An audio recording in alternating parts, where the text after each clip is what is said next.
ইশার নামাজের আগে যখন জুলুসের একাধিক গাড়ি থেকে পথচারীদেরকে উদ্দেশ্য করে ওহাবি ইত্যাদি বলে কটাক্ষ করার চেষ্টা করে, তখন আশপাশের পথচারীরা তাদের এসব উস্কানির কড়া প্রতিবাদ করে জানায় যে, তোমরা বিশৃঙ্খলা করতে চাও কেন? 144 দ্বারা ভঙ্গ করো, সুন্নিয়ত কায়েম করো এবং সবাই বাস স্টেশনে আসো, ওয়াহাবিদেরকে প্রতিহত করা হবে। এই ধরনের কথা, এই ধরনের ফোর্স কারা দিয়েছে? আলাউদ্দিন জেহাদি, সে তো ফোর্স করেছে যে 44 দ্বারা লাথি মারো, 44 দ্বারা ভঙ্গ করো, সুন্নিয়ত কায়েম করো। কথিত নামদারি সুন্নি ও জুলুসের অনুসারী কর্তৃক দারুল উলুম হাটহাজারী মাদ্রাসার বিরুদ্ধে উস্কানিমূলক কটূক্তি, অশ্লীল অঙ্গভঙ্গি এবং শাইখুল ইসলাম আল্লামা শাহ আহমদ শফি ও আল্লামা জুনায়েদ বাবনগরী রহমতুল্লাহের কবরে ইট ফাটকেল নিক্ষেপ, জামিয়া ছাত্রদের উপর সশস্ত্র হামলা, দোকানপাট ভাঙচুর ও লুটপাটের প্রতিবাদে দারুল উলুম হাটহাজারী মাদ্রাসা কর্তৃক আয়োজিত সংবাদ সম্মেলনের লিখিত বক্তব্য। আসসালামু আলাইকুম রহমতুল্লাহি ওয়া বারাকাতুহু। প্রিয় সাংবাদিক বন্ধুগণ, আপনারা নিশ্চয় অবগত আছেন যে দক্ষিণ পূর্ব এশিয়ার অন্যতম বৃহৎ ও প্রাচীন দ্বীনি শিক্ষা প্রতিষ্ঠান ঐতিহ্যবাহী আল জামিয়াতুল আহলিয়া দারুল উলুম মঈনুল ইসলাম প্রকাশ হাটহাজারী মাদ্রাসা পবিত্র কোরআন হাদিস, ইসলামী আইন ও সুন্নাহ শিক্ষা পরিচালনার পাশাপাশি বস্তুনিষ্ঠ ইসলামী তাহজিব তামাদ্দুনের অনুশীলন এবং প্রচার প্রসারে প্রাণকেন্দ্র, যে কারণে এই প্রতিষ্ঠানকে উম্মুল মাদারিস তথা মাদ্রাসাসমূহের জননী বলা হয়ে থাকে। সম্পূর্ণ অরাজনৈতিক ও তথাকথিত উচ্চাকাঙ্ক্ষী মনোভাব পোষণ না করে খালেজ দ্বীনি শিক্ষা প্রদানে নিয়োজিত আছেন হাটহাজারী মাদ্রাসা কর্তৃপক্ষ। যাবতীয় অনাচার, বিভ্রান্তি, গোমরাহি, কুসংস্কার, অশিক্ষা, কুশিক্ষা ও শিরিক বিদআত থেকে জাতিকে মুক্ত করে একটি আদর্শবান মহান জাতি গঠনে অনুক্রম স্বতঃস্ফূর্ত দায়িত্ব পালন করে আসছেন অত্র মাদ্রাসার সংশ্লিষ্ট সকলেই। প্রিয় সাংবাদিক বন্ধুগণ, আমরা গভীর হতাশা ও দুঃখের সাথে গতকালকের সংগঠিত ঘটনাটি আপনাদেরকে অবগত করছি যে, গতকালের উস্কানীয় হামলার ঘটনা সম্পূর্ণ পরিকল্পিত ছিল।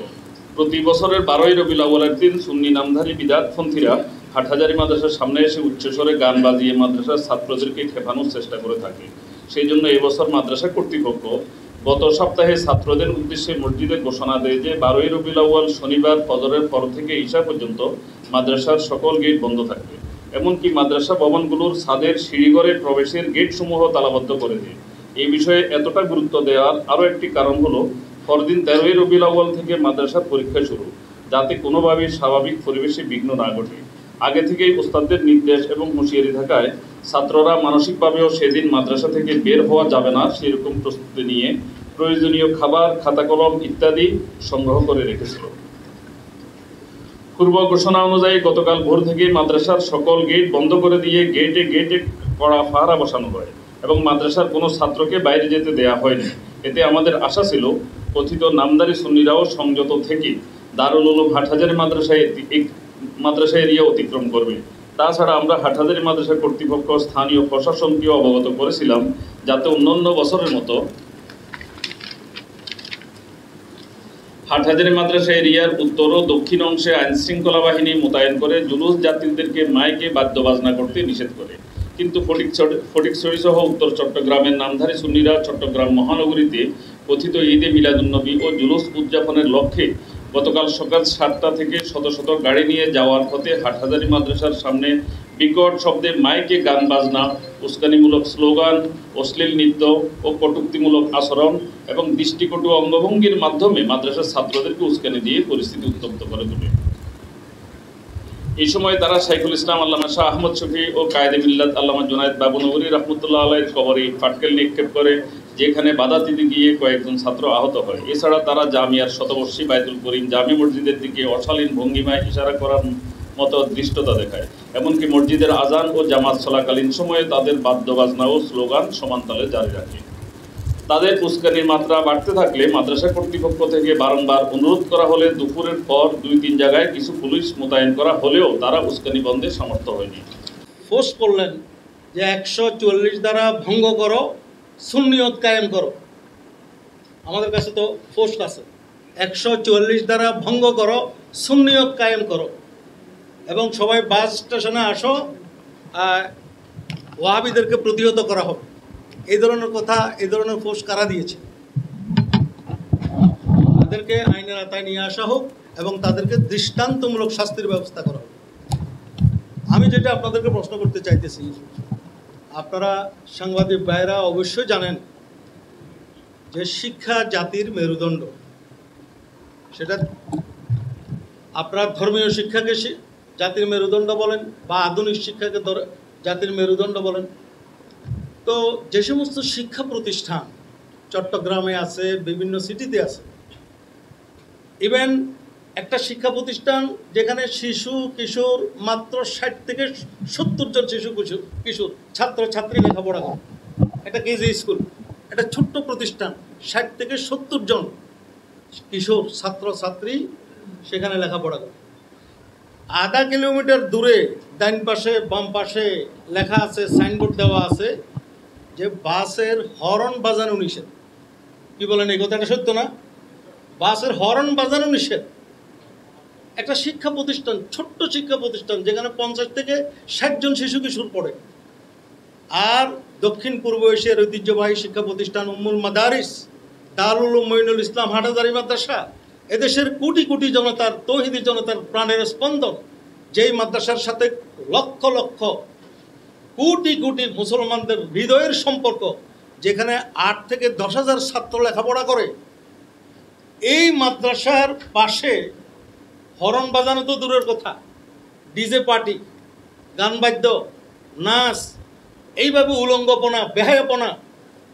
আমাদের পরীক্ষা হওয়ার কথা ছিল আজকে, আমি নিজে কোনো ধরনের পড়ালেখা করতে পারতেছি না, পুরো মাদ্রাসা উত্তপ্ত করে ফেলতেছে যেন ভূমিকম্প। এটা কি একটা প্রতিষ্ঠানের জন্য যায়? আপনারা একটু বিবেচনা করেন। আমার প্রশ্ন যে ছোট্ট একটা প্রতিষ্ঠান যদি বাসে হর্ন বাজানো যদি নিষেধ হয়, বাসের হর্ন বাজানো নিষেধ হয়, আর সেখানে এইভাবে গান বাদ্য, এইভাবে নাচ, এইভাবে নাচানাচি, এইভাবে খুদাখুদি, আর তাদের ইমানের শক্তি এই হাটহাজারী মাদ্রাসার পাশে আসলে একটু বেড়ে যায়। এখানে বেশি নাচানাচি করে, ছাত্রদেরকে কটাক্ষ করে, আঙ্গুল তুলে যে দৃষ্টান্ত দেখিয়েছে, এটা হাটহাজারী মাদ্রাসার ইতিহাসে ইতিপূর্বে কেউ দেখাতে পারে না। তো কারা ইন্ধন দিল, কারা এই ঘটনার পিছনে দায়ী, আমরা তাদের দৃষ্টান্তমূলক শাস্তির দাবি করতেছি। সব জায়গায় ভিডিও ফুটেজ আছে, আপনার ভিডিও ফুটেজের মাধ্যমে আমরা প্রশাসন, আপনাদের মাধ্যমে প্রশাসনকে জানাচ্ছি দৃষ্টান্তমূলক শাস্তির ব্যবস্থা করার জন্য। ফেসবুকে একটু আগে আমাদের মাদ্রাসায় ট্রাকে ট্রাকে ইট পাটকেল ভর্তি করে রাখা হয়েছে আক্রমণ করার জন্য। আপনারা এসেছেন, পরিদর্শন করে যান এই মাদ্রাসায় কোনো ট্রাক আছে কিনা, ইট পাটকেল আছে কিনা। এই সমস্ত তথ্য সন্ত্রাস, মিডিয়া সন্ত্রাস কারা করে? নূরে আলম, আলাউদ্দিন জেহাদি, সে তো ফোর্স করেছে যে ৪৪ দ্বারা লাথি মারো, ৪৪ দ্বারা ভঙ্গ করো, সুন্নিয়ত কায়েম করো। তাদের ইন্ধনে এই ধরনের ঘটনা ঘটল। তো আমরা আপনাদের কাছে এই প্রশ্নটা করি যে ছোট্ট একটা প্রতিষ্ঠানে যদি এই অবস্থা হয়, হাটহাজারী মাদ্রাসার মতো এত বড় মাদ্রাসায় এই ধরনের নাচ গান বাদ্য, এই ধরনের নাচানাচি, ছাত্রদের উপর ইট পাটখেল নিক্ষেপ, শেখুল ইসলাম আল্লামা আহমদ শফি, জুনায়েদ বাবুলের কবর উপর পাথর নিক্ষেপ, এগুলো কি ইসলামের আদর্শ? এটা কি জুলুসের আদর্শ? এটা কি আশেকের রসুলদের আদর্শ? আমাদের গেট সম্পূর্ণ বন্ধ ছিল, শাহী গেট সহ সম্পূর্ণ সব গেট বন্ধ ছিল, কোনো ছাত্র বের হয় নাই। ছাত্ররা ধৈর্যের শেষ সীমানা পার হয়ে গেছে। আমাদের ছাত্ররা কোনো হুজুরের সাথে, কোনো উস্তাদের সাথে বেয়াদবি করে নাই। ছাত্ররা কওমি মাদ্রাসার ছাত্র, আপনারা জানেন এরা সম্পূর্ণ উস্তাদদের কন্ট্রোলে চলে। একটা ছাত্র উস্তাদদের অর্ডার ছাড়া বের হয় না। যখন গেট খুলে দেওয়া হলো, হাজার হাজার ছাত্র, 8-10 হাজার ছাত্র, এখানে ওষুধ কেনার প্রয়োজন হয়, খাতা কলমের প্রয়োজন হয়, 2-4 জন ছাত্র হয়তো বাইরে হয়েছে, তাদের উপর আক্রমণ করা হয়েছে। এবং অনেক ছাত্র বাসা থেকে, বাড়ি থেকে আসতেছে, যেহেতু আজকে পরীক্ষা আসতেছে, তাদেরকে পথের মধ্যে ধরে তাদের মানিব্যাগ কেড়ে নেওয়া হয়েছে, তাদের টাকা পয়সা কেড়ে নেওয়া হয়েছে, তাদের উপর থাপ্পড় চোপড় দেওয়া হয়েছে, তাদের উপর আক্রমণ করা হয়েছে। কারা করলো? এখানে যারা আহত হয়েছে তাদেরকে যখন অ্যাম্বুলেন্স নিয়ে চট্টগ্রাম মেডিকেল নিয়ে যাওয়া হচ্ছে, অ্যাম্বুলেন্সের গ্লাস কারা ভাঙলো এবং তাদেরকে মেডিকেলের সামনে কয়েকজন যুবক দাঁড়িয়ে তাদেরকে বলতেছেন যে আমরা জবে করে দিব এদেরকে। এরা এগুলা কারা করলো?